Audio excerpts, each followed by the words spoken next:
పరిశుద్ధమాగడానికి స్తోత్రం. ఇంతవరకు బిడ్డలందరూ కూడా క్షేమంగా తీసుకొచ్చా ప్రభావ. మీరు ద్రాక్షవల్లి తీగలు మేము నాయన తండ్రి, మేము నీ యందు నిలిచి ఉండి నాయన తండ్రి ఫలాలు ఫలించేటువంటి కృపను దయచేయండి. ఎందుకంటే మీరు నాయన ఫలింపని ప్రతి కొమ్మను కూడా తీసి అగ్నిలో పారవేస్తానంటున్నారు ప్రభావ.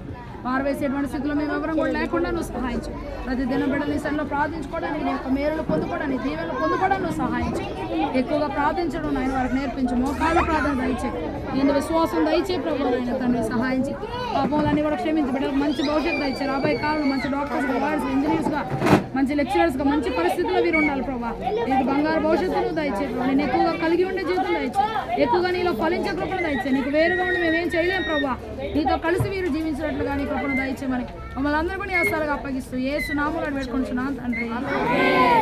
ఈరోజు